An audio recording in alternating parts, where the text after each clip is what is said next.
What's up, y'all? It's your boy, the one and only A Switch, aka who keep putting all these strawberries in my pocket, aka don't butter my toast too hard,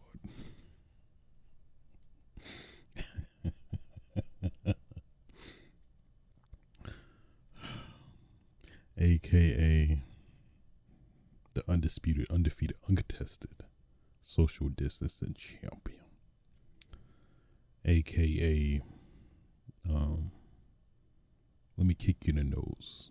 Let me see if some blood come out.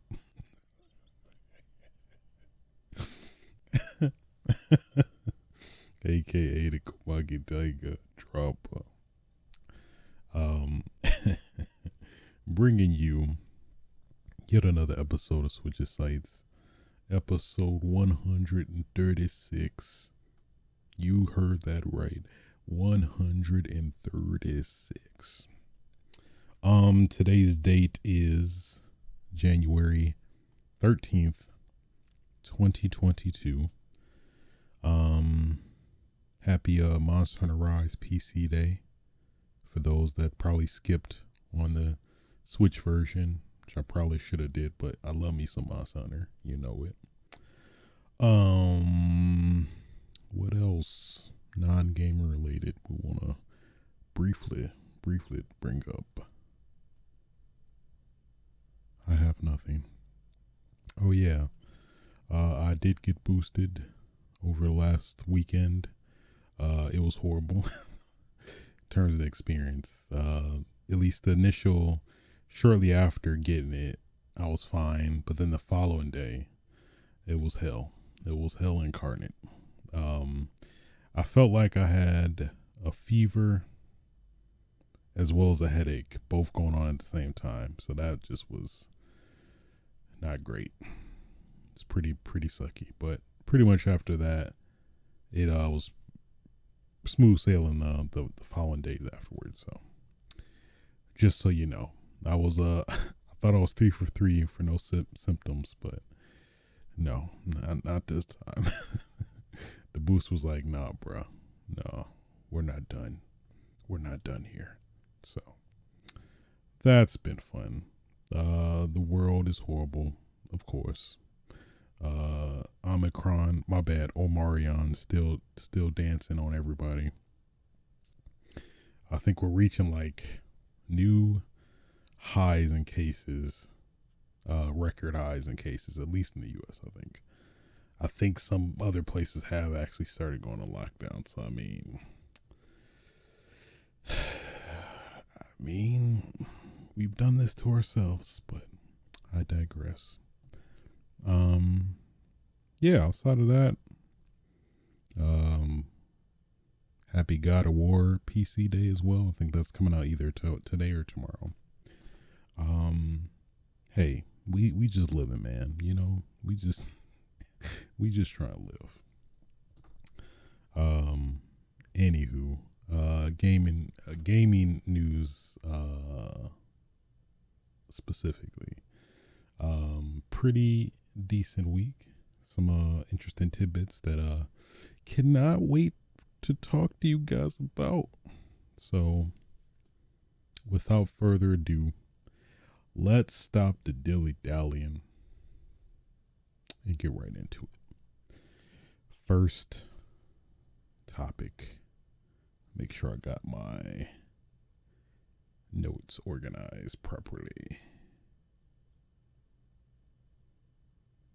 Might be missing one. Let me do it. Hold on. Just wait. I'm telling people to wait, but you know what? I gotta get my stuff straight. You know, if I can't get it straight, then who can? Who can? I tell you, who can? Okay. All right. I think we are organized. Put in my time codes. First topic of discussion.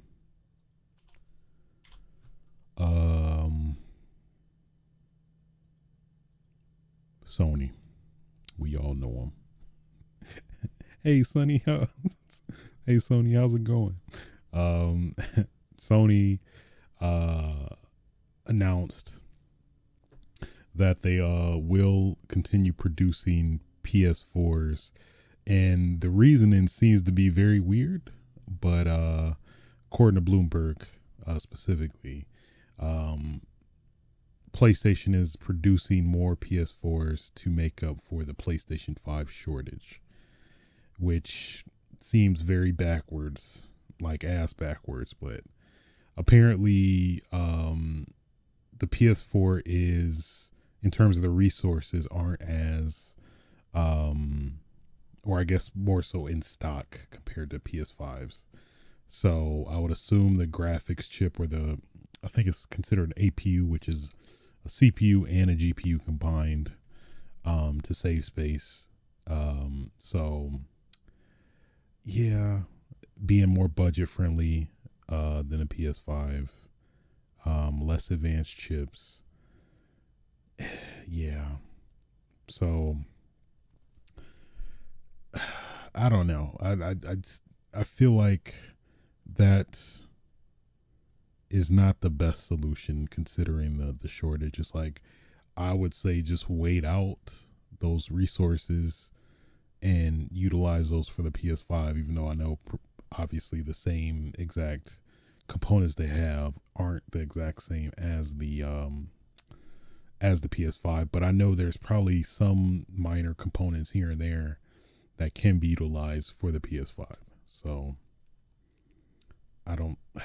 why not just wait? I mean, we've waited it's been 2 years now for at least people that haven't been able to nab a PS5, that we're still struggling. So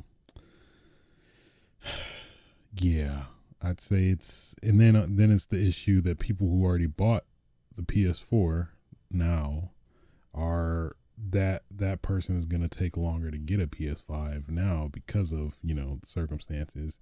And then it's that whole, I feel like you're making the issue of what's the term? Basically, when you introduce a new console into your household, it's some term that is not coming to me. It's probably marketing related, but I guess buy-in is the closest I'm gonna get. But basically, buying in a new console, and then of course, all the investments and whatnot with games and stuff added into it. But then it's like you also are stifling the what am I thinking of? Stifling the, how would I describe this?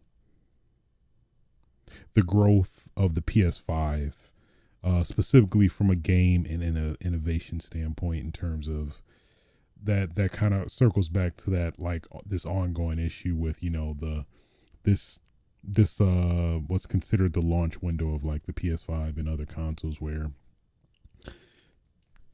the games are kind of held back, especially if they're multi-platform, obviously. So like, let's say you get a game like God of War Ragnarok, that's gonna be, I believe it's confirmed to be coming on PS4 and 5.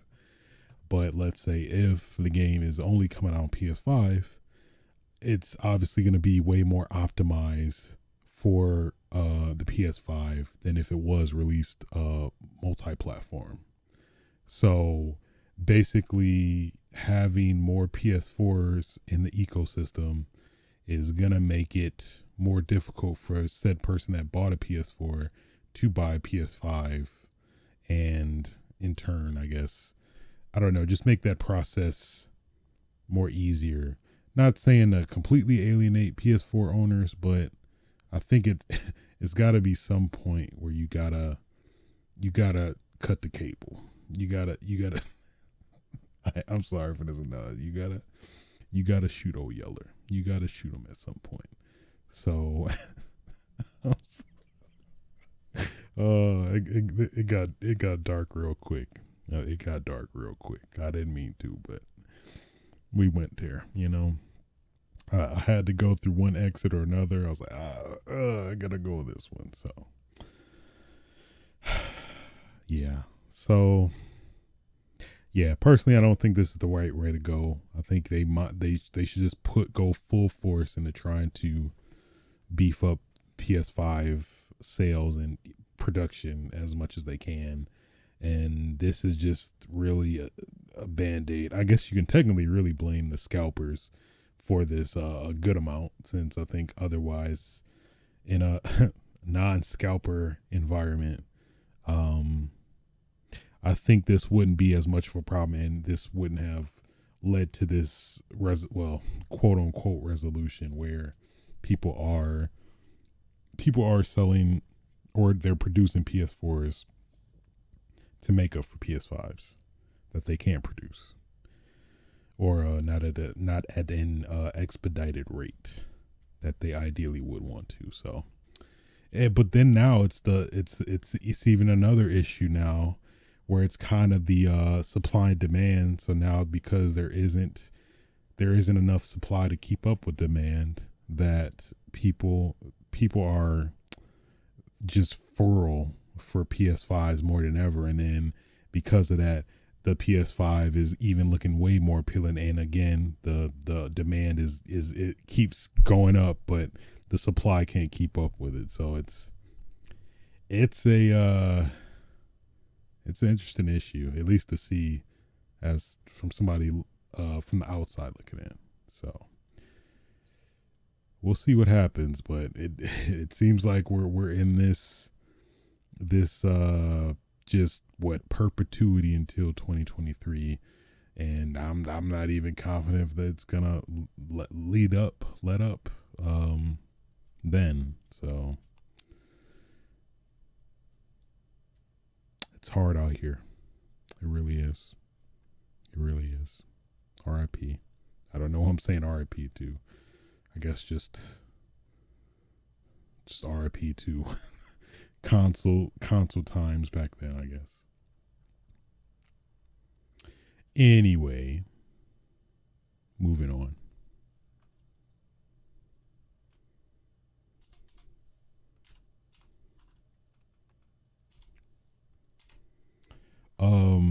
Keeping that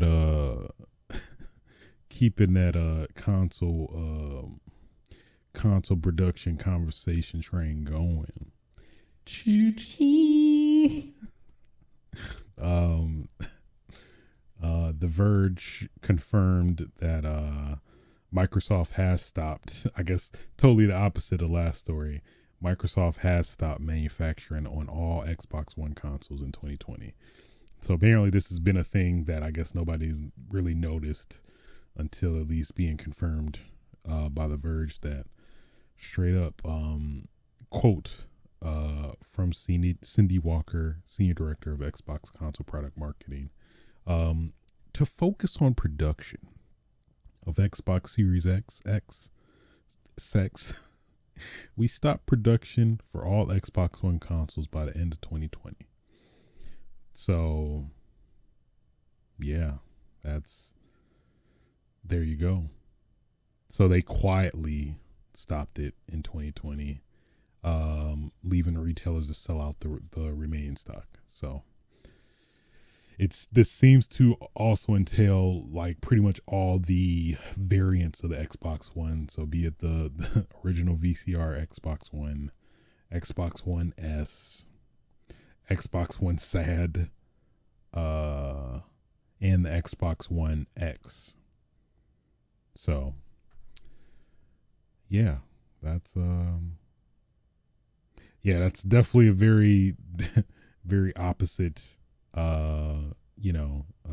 response. Well, not necessarily a response, since it's already happened before the PlayStation ramped up their production of PS4s, but it's interesting just opposition now. And I don't know, it's you would think both companies use a fairly similar amount of components. That is like, why is Microsoft, I mean, I'll say this, you're definitely more likely to find an Xbox than a PlayStation 5, obviously. But with that being said, it is still pretty difficult to find and a Series X specifically, but it seems like Series X's have been like one of many. It's just like you can from what I've gathered recently, that you can like literally go into a store and find like a Xbox Series X on a shelf in the store. So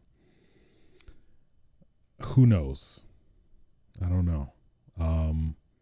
But I feel like that's telling in some ways. But I think with that, I know there's a recent story saying that Xbox has recently had its best sales for any generation of their consoles currently, that's pretty astronomical when you think about it. But better than even a 360, which is kind of crazy, because I mean 360 is definitely by far, at least from what I would gather, is the most popular, successful. I say successful, did I think about the Red Ring of Death situation and the whole, warranty extension and all that. So, but I mean, it was still a good generation. So who knows? But I mean, it's really nothing lost with the Xbox being discontinued anyway, since literally everything you can do on the Xbox One, you can do on the Xbox X. So yeah, I mean, except Connect. Sorry, Connect people. Even though I think they discontinue Connect way before the Xbox One even was being thought of being discontinued. So all in all, hey, more resources for the Xbox Series S and X, unlike what other companies should be doing, instead of continuing to produce a lesser, weaker console when you already have a better one out that you should be encouraging people to get. But of course, again, the supply and demand thing. So what are you what are you what are you gonna do? What are you gonna do? Moving on.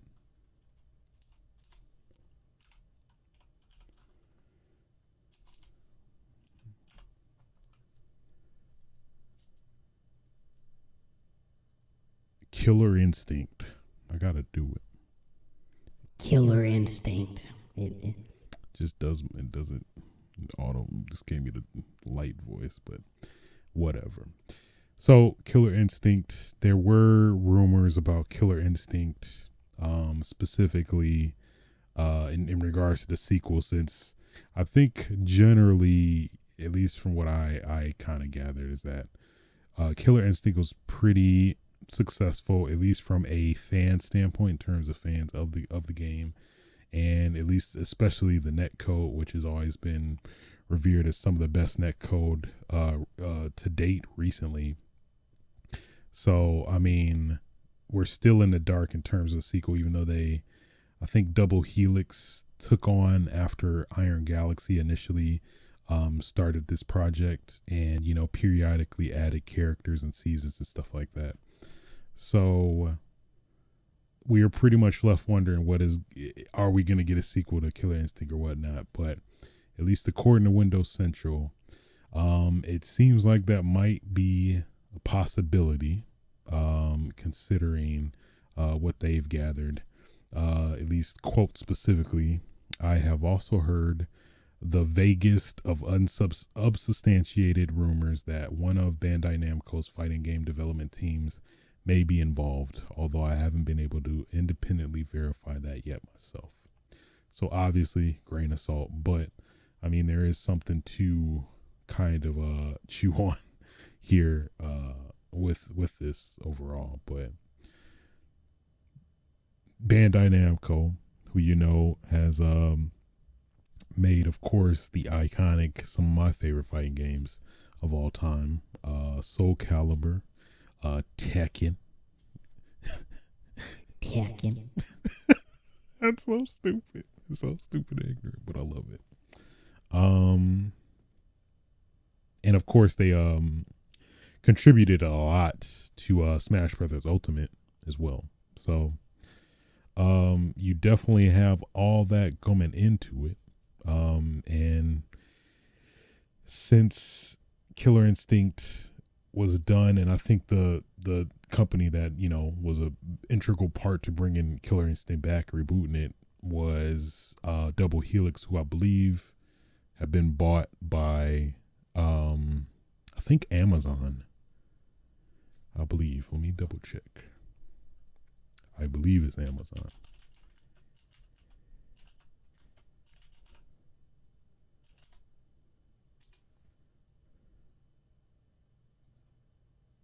Who is it? Yeah, Amazon. Amazon acquired Double Helix back in 2014. So, yeah.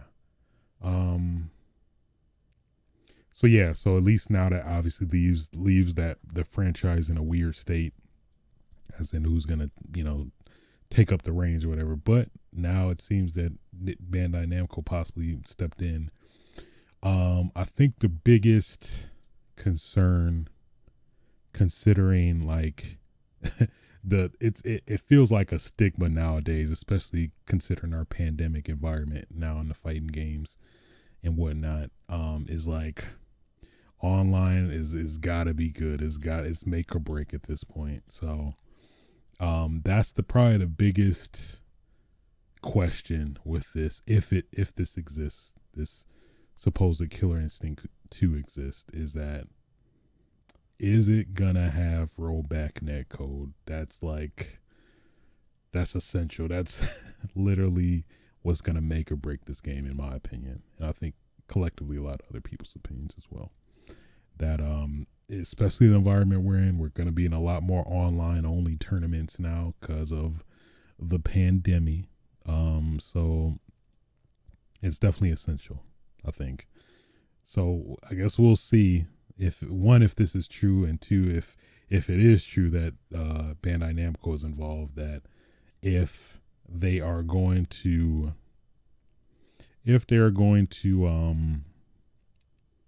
not have sucky netcode, which unfortunately for Bandai Namco, that's kind of been a staunchy smell that lingers with them as a whole. I mean, Tekken 7 is an experience. Let me tell you, somebody who's a huge fan of Tekken, but is just frustrated by the online a lot. It is very much make or break. It really is. So we'll see. But I mean, if at least it is cool to see the possibility of Killer Instinct coming back. Maybe a guest character from Bandai Namco. Killer Instinct, I would guess, probably would be Heihachi, I would guess. I mean, it's Heihachi, I mean, he's I guess next to Kazuya, is probably the next like most popular guest character, specifically in terms of that comes from Tekken, if that makes sense. So my guess would be Heihachi, maybe Kazuya, maybe Jin, but maybe I would guess of those three.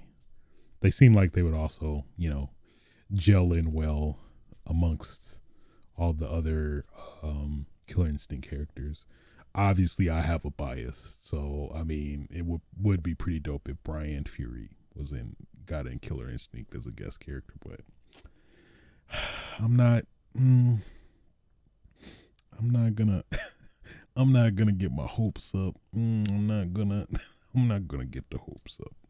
So, all in all, hey, it's cool either way.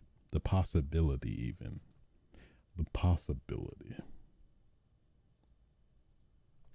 Moving on.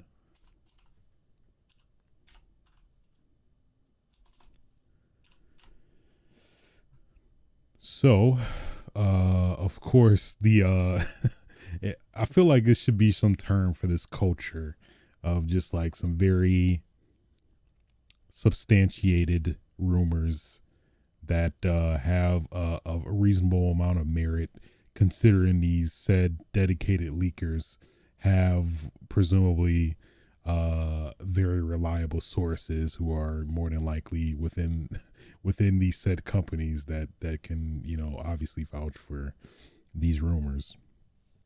But then again, it's the whole thing about uh I mean, maybe this is a lot of it could be intentional nowadays. That like it seems like going from one of the stories in our previous episode is that marketers are intentionally presenting these details as, I guess, one is bait, but two as intentional bait to like kind of work even better than a traditional marketing ploy.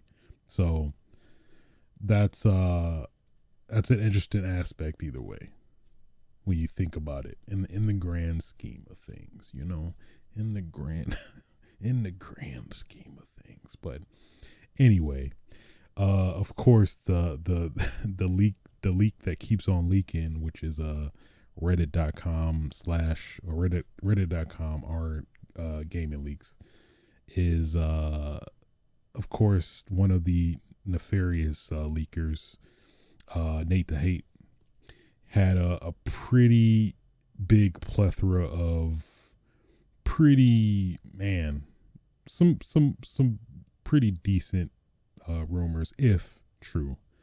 So there's a lot, but we'll stop on some of the more interesting ones. But first, Metroid Prime Remaster for 2022 coincided with the 20th anniversary, which that makes sense. But I mean, I guess I have doubt about that one, because why won't you just do the trilogy, remaster the trilogy? But then again, Nintendo go Nintendo. Nintendo go Nintendo. So it seems like they'd be the type to, trickle the games out and, have you suffer that way. I mean, we're talking about the company that did the Disney Nintendo vote now, pretty much, where Super Mario 3D All Stars. I'm looking at you. Anyway, Xenoblade Chronicles 3 potentially delayed to 2023. New Fire Emblem game from the Three Houses team, set for 2022, with a remake for Genealogy of the Holy War likely in 2023. So I'm guessing that's one of the very obscure Fire Emblem games, at least I'm not fully versed on. House of the Gotta do it. I just got to. I can't because of the voice, but whatever. The House of the Dead. It sounds like the kiddie version. Anyway, House of the Dead in March. That's right up my alley.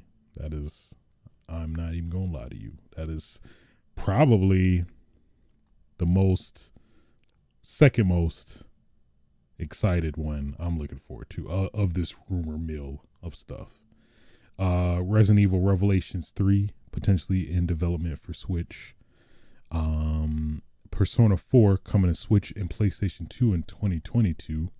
It's about damn time. I mean, as somebody who really enjoyed Persona 5, this would be great.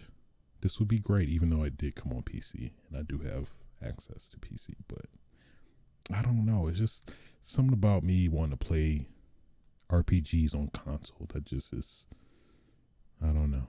Anyway, this is probably the biggest one. Persona 6 exclusive to PS5. So I think a lot of people are raising doubt about this one for a couple reasons. Well, one, it seems like Persona just has this reputation for having their games like across a pretty wide uh spread of generations. Well, at least specifically when it comes to exclusivity in regards to Persona 5, because it's hard to fathom now that I'm thinking about it, but Persona 5 came out on the PS3 as well as the PS4. And I think this was back in 2017. I think it initially came out, I want to say. So it makes sense because they definitely want to still capitalize on those existing PS3 users too. So at the time, at least. But now for Persona 6 to completely skip PS4 seems weird. It seems like that does not seem like that will stick, but we'll see. But I mean, especially considering the shortage for the PS5, I don't see that being true. I think it will definitely come out on both. It might be exclusive to PS5 for a bit, but then maybe like a couple months after it released on PS5, they might get a port out to PS4, if I would guess. But I think in general it is still crazy considering how popular Persona is now. I think especially with the help of Persona 5 and I guess technically now Shin Megami Tensei 5, that it will actually hasn't expanded to other consoles during its initial release. So like having Persona 6 come out on PS5, Xbox Series, and PC, which it seems like PlayStation probably has that that exclusive money. Put a pretty hefty price. Hey man, if you they just being sly about, why are you being sly about sliding this money? I mean, it's what we're here for. Hey man, you just released Persona 5 exclusively to PS5. Just take this money I'm sliding on this table, obviously. Don't worry about it, man. All right? Just we won't have any problems, you know. That's the plot twist. Sony is a mafia.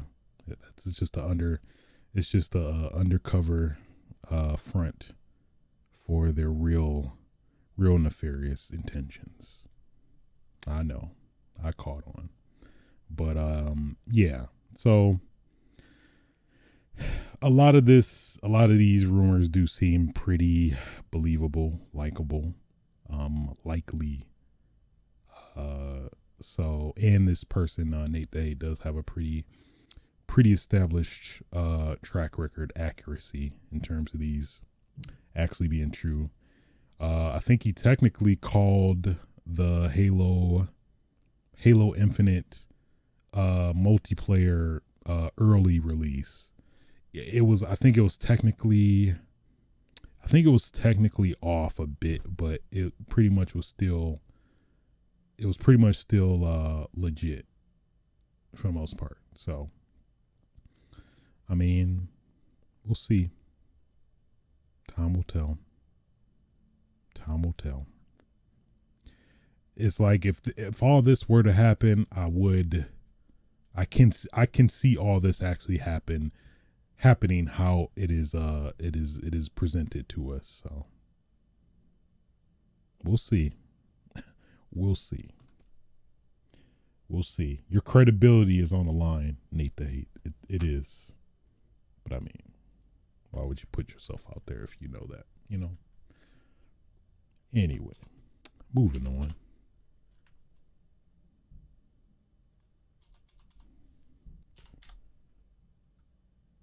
So, let's just pour one out.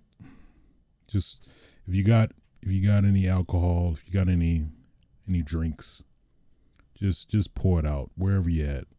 Just pour. That nice luxurious Le Feu carpet. Just pour it out. That white carpet you got, if you got wine, just pour it out. I'm just thinking somebody.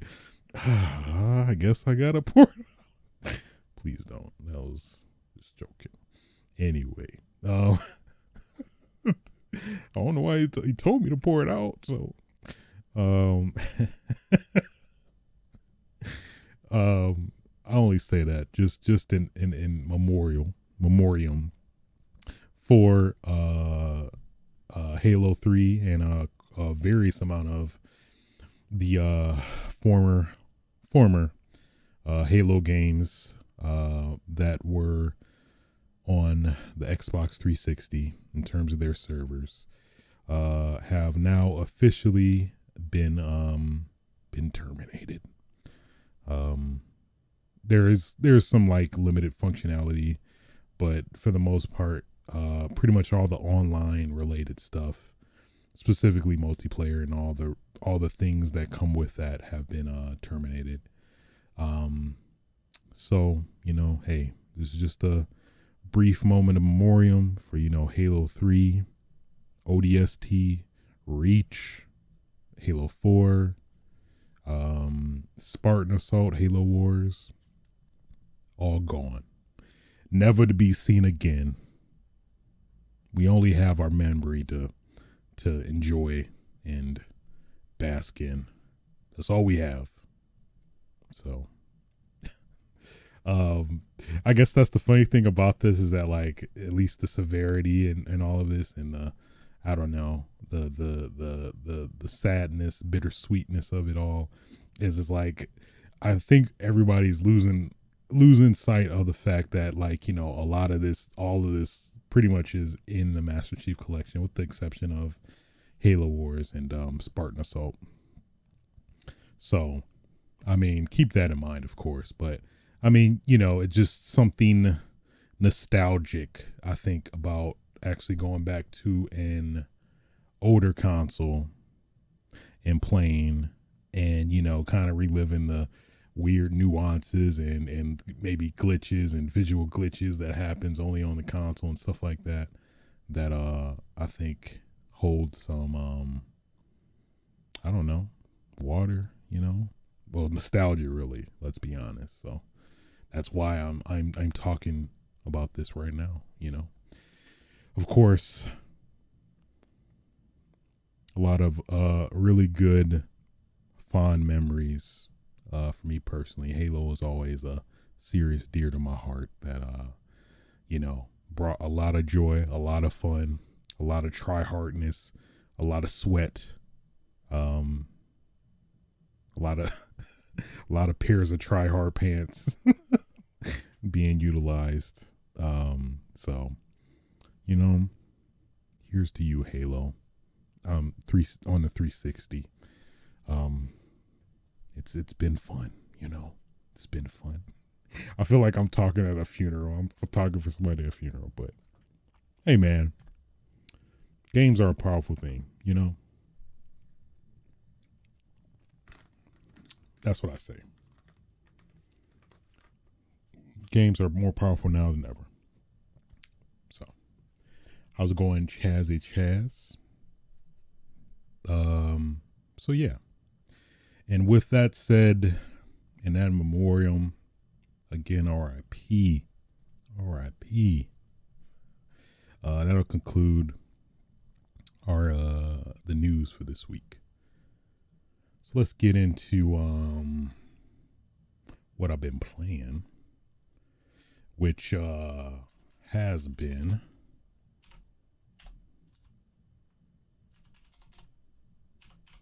Halo Infinite, of course. Are you surprised? I've actually been taking a break from the ranked. Been hold on. Oh man, it was trying to come out. I had to let it. I had to. Yeah, Halo Infinite.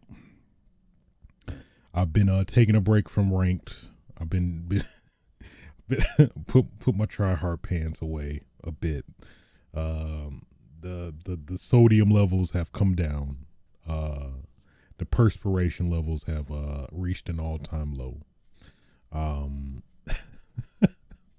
But yeah, so at least I've been enjoying Halo, and not writhing in the just hateful experience that's been ranked, at least at the level I'm at, which is platinum 5. No, diamond 5. What am I talking about?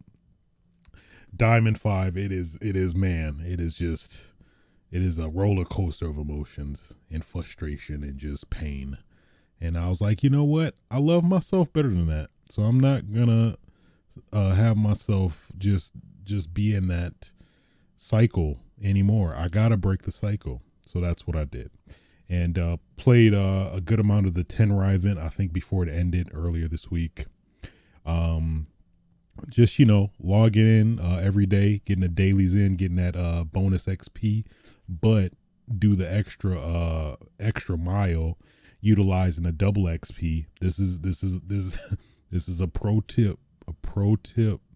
Basically what you want to do if you got the double XP tokens, which you essentially do get as you progress in the battle pass tier, which I have, and is what you want to do anyway, if that's the goal within the battle pass. But basically, before you start, hit and activate that battle pass, then play your first game for the day. Just play within the hour. You get like double the XP, and because you get like 300 your first match, that's like 600. Next match 200, that's 400. Next match is, I think it goes to 100, so that's 200, and then 200, then 200, then 100. I forgot the cadence. I think it's like 300, 200, 200, 100, 100, 100. I think it's 5 matches technically. So within the span of 5 matches, you get that amount of XP. So, hey, pro tip. I'm just saying, if you wanna rank, if you want to rank up fast, then that's what you want to do. If you want to rank up fast in Halo, why don't you? Let me stop. So, yeah, that's it's been fun. It's been fun actually playing Halo for fun. Oh, it's funny when I say it out loud. So there you go, man. Also, so just randomly, I I feel like it happens every now and then. I think it happens for everybody in their lives, where randomly you just go down these random, just unexpected holes of stuff. And that's definitely what I did within the course of this, since last episode, which was specifically, what am I thinking of?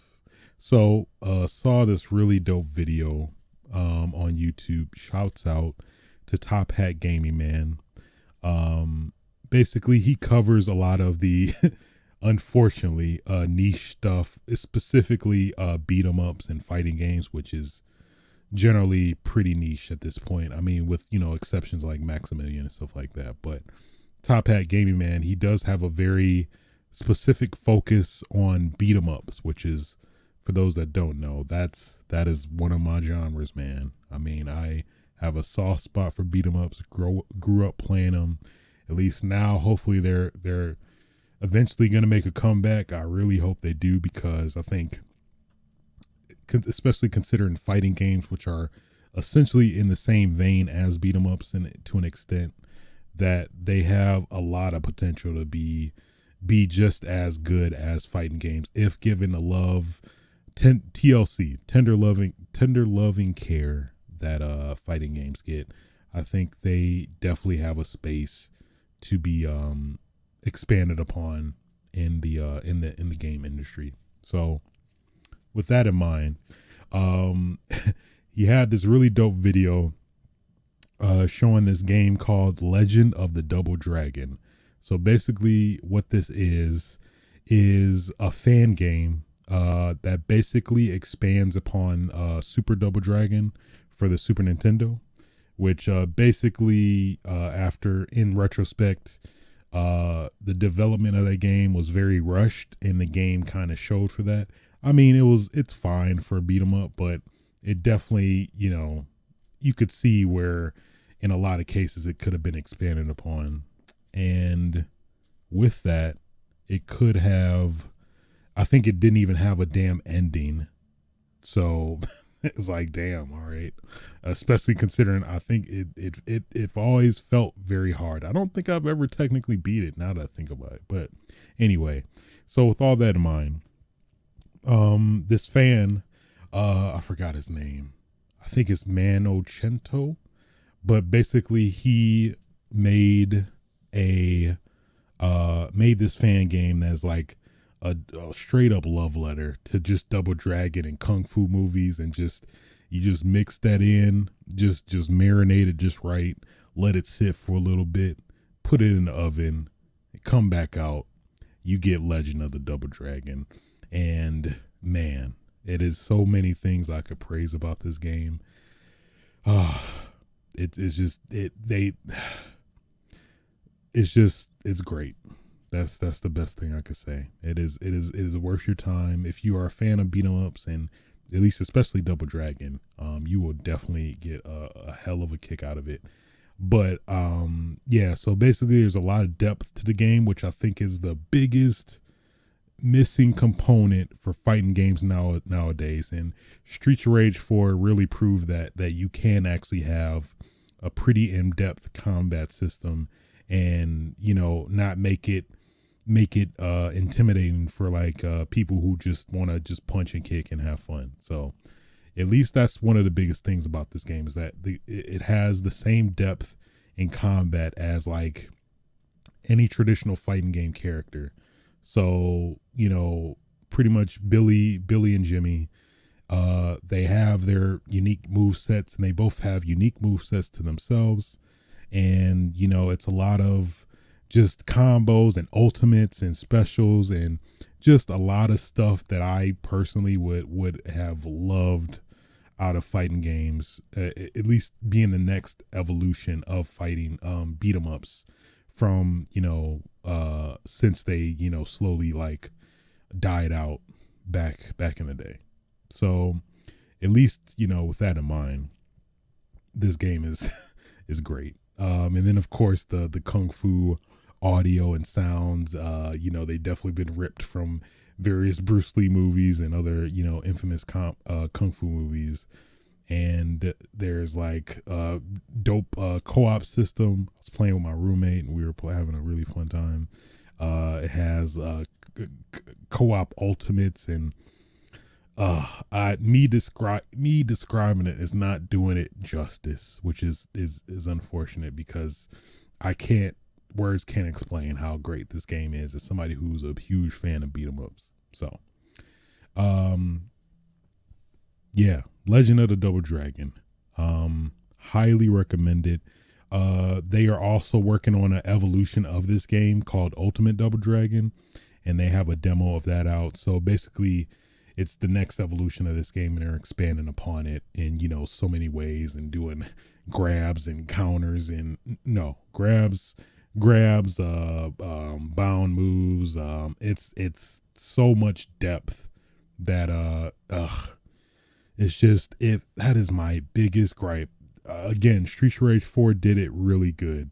Just a fighting game. I mean, not even fighting game, a beat 'em up game that just has a lot of depth in terms of your move set and flexibility and combo abilities and juggles, that would just it would make a fighting game, or I keep putting, because they're so synonymous with each other, but a beat 'em up with characters that have a lot of depth, and just making all that gel and be rewarded.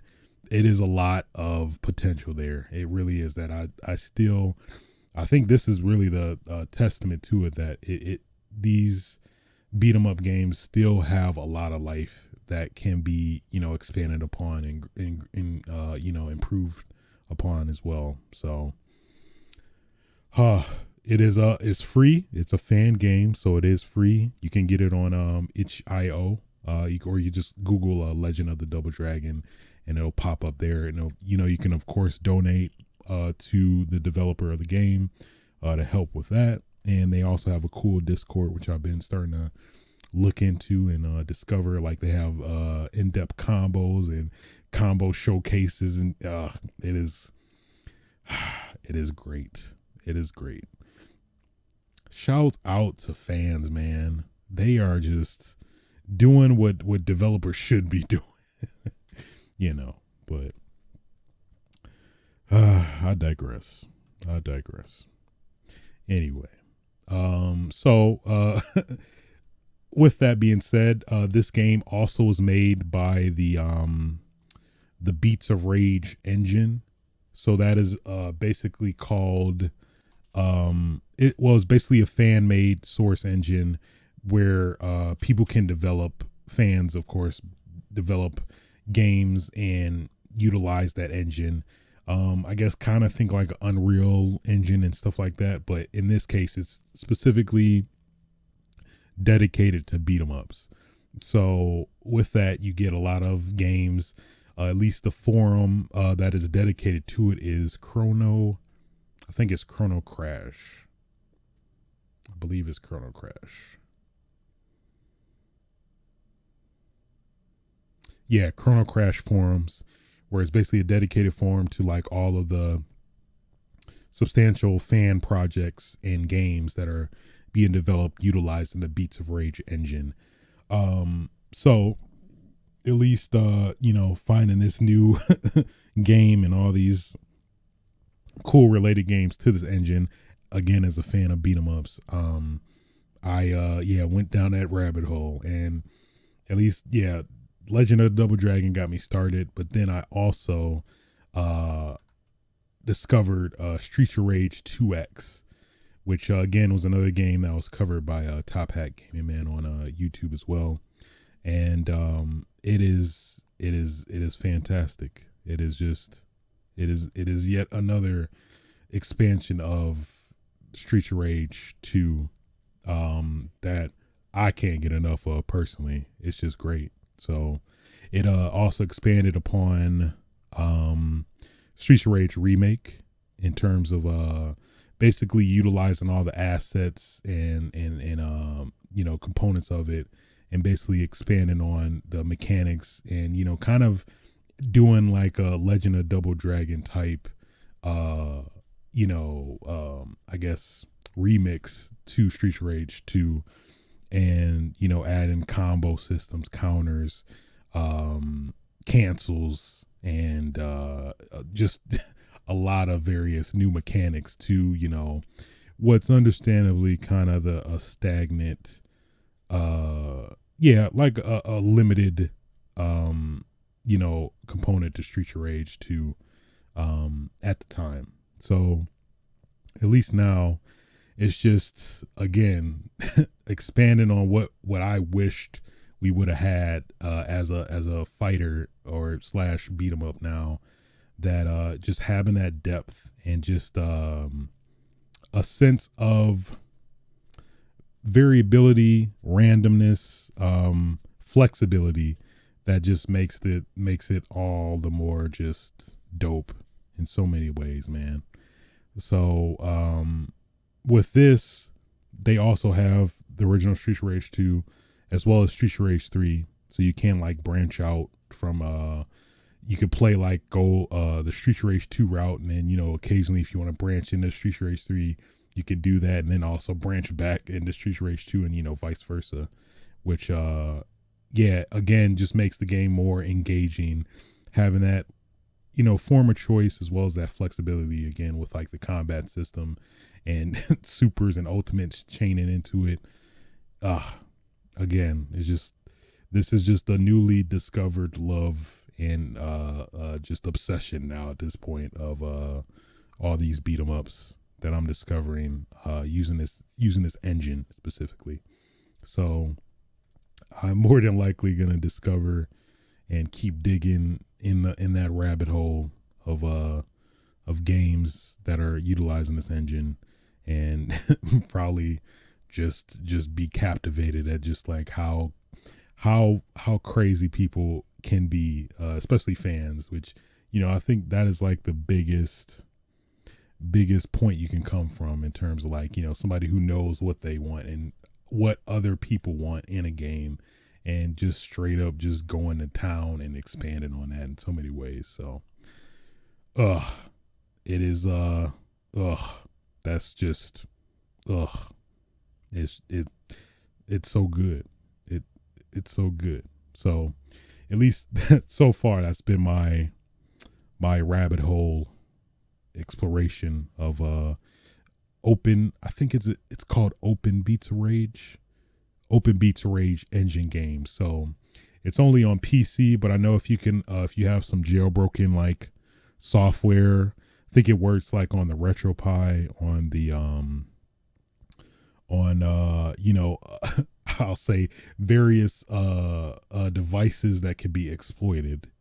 It can be depending on the game. Some games are too demanding from a RAM standpoint, at least from what I researched, to be within Beats of Rage. But outside of a PC, that's pretty beefy. But yeah, overall, man, shouts out Beats of Rage, just giving us beat 'em up. Somebody who's been yearning for just some good beat 'em ups, just giving me that, because man, I'm in a good place right now. I'll say that.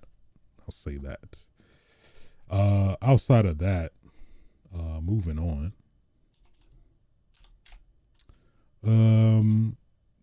Of course, Monster Hunter Rise for the PC has officially dropped yesterday, technically. I played a little bit of it, not a lot, but just got the feet wet, put my toes in the sand a little bit, and it's it looks beautiful. That's coming off the Switch version and coming to PC.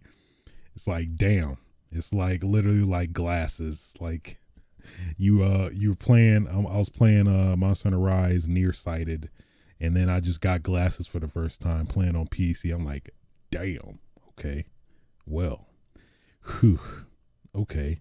And then it's like way more options in terms of visual options. Obviously, you can do all these dope filters. You could do the sweet like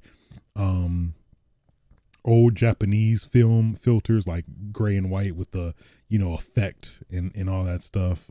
You could do color filters. You could do a freaking lens zoom. You could do it. It's a lot of flexibility, especially with the graphical options. That's something I was definitely impressed by. I think is at least coming off in comparison to Monster Hunter World.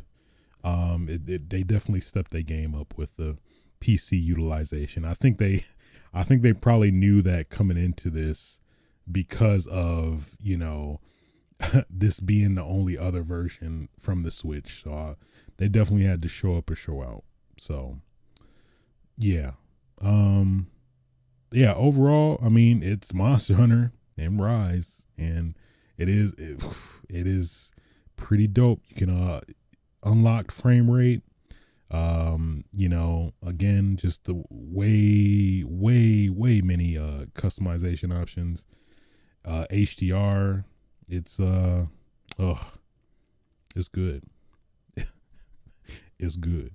So I still have to fully play it, but with each Monster Hunter game, it's like a full blown introductory thing. So yeah, outside of that, pretty much all I've been playing this week. So get into what I've been watching, which has been during the COVID shot, after the booster shot. That following like Saturday, I was like out, like my head was banging. I'm like, I can't do nothing.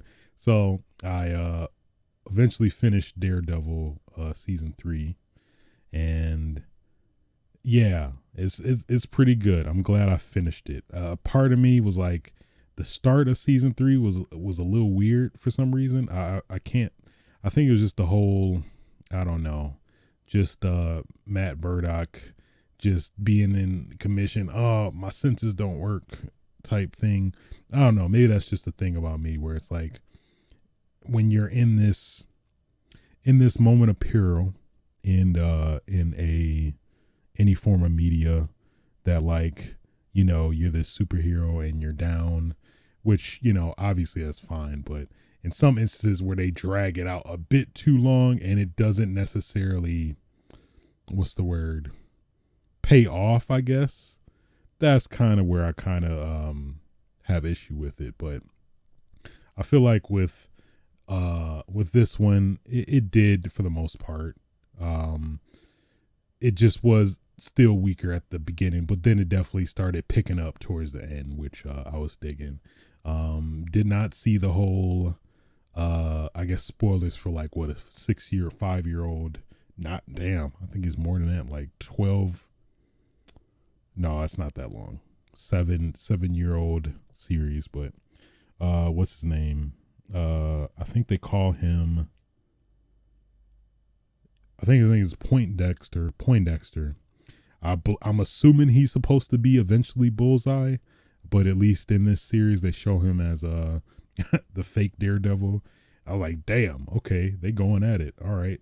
I didn't even see that coming, to be honest, but at least after the fact, I was like, oh, okay, that does make sense. But dude is straight up just crazy, weirdo, just in all facets. I won't go into details, but dude is weird.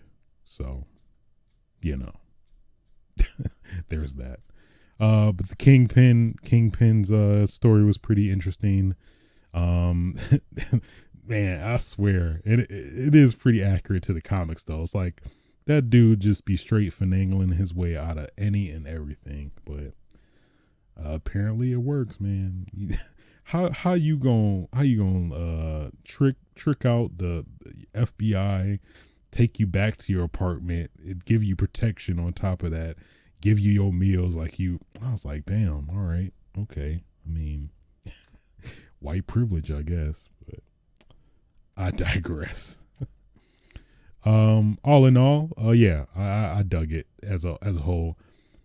Season 2 was definitely my favorite of the series, but I did thoroughly enjoy it. I'm not sure if I'm gonna continue the Netflix Marvel route. I've seen some things regarding Luke Cage, and I'm like, I don't know about that, but maybe. And then it's a part of the Black Lives Matter collection, and then that's a whole thing in of itself in terms of, you know, how do I say it, like putting, yeah, just the whole moniker of the Black Lives Matter collection on Netflix. That's just a thing I'm not gonna get into, but I think it should speak for itself. Why that seems a little weird, you know. But anyway, additionally, also watched the book of Boba Fett. The Book of Boba Fett.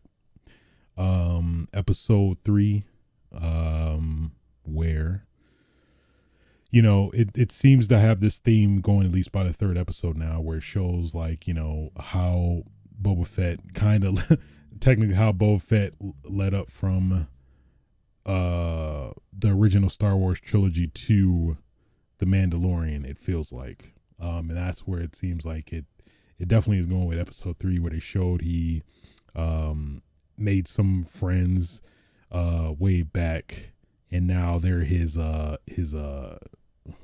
lackeys, this whole crew of cybernetically enhanced mercenaries, at least what it seems like.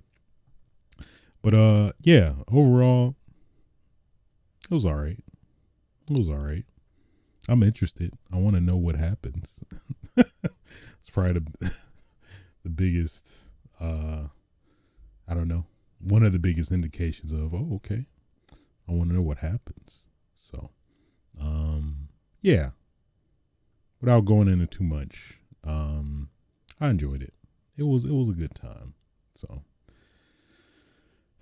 yeah, pretty much outside of that, it's pretty much all I've been up to since last episode.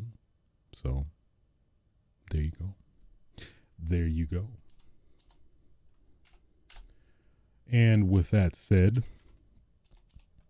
I think that will conclude episode 100 and lose track. I think, I don't want to say it, 136 of Switch's sites.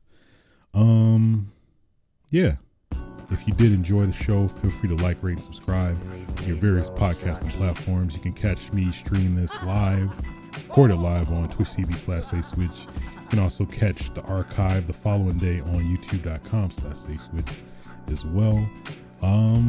Yeah, until next time, guys. Get your damn game on. Oh yeah.